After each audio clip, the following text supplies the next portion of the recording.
3-4 तास पापड लाटत बसायची गरज नाही, झटपट बनवूया वर्षभर टिकणारे खुसखुशीत पोह्याचे पापड।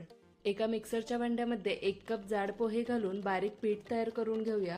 पिठामध्ये थोडं थोडं पाणी घालून एक बॅटर तयार करून घेऊया। 2 कप पाणी घालून हे पीठ वाटून घेतलं। अजूनही पीठ घट्ट आहे आणि मिक्सरचं भांडं कमी पडत आहे, त्यामुळे एका भांड्यामध्ये हे पीठ काढून घेतलं आणि अजून 1 कप पाणी घालून मिक्स करून घेतलं आणि हे मिश्रण पुन्हा मिक्सरला वाटून घेतलं आणि स्मूथ बॅटर तयार करून घेतलं।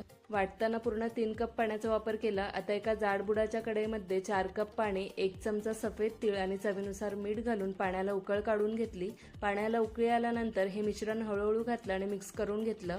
मध्यम ते कमी आचेवरती हे मिश्रण 30 ते 35 मिनिटसाठी सतत ढवळत शिजवून घेतलं। मिश्रण पूर्ण तयार झाल्यानंतर 1 छोटा चमचा पापड खार आणि 1 छोटा चमचा जिरे घालून मिक्स केलं आणि पळीपापड तयार करून घेतले।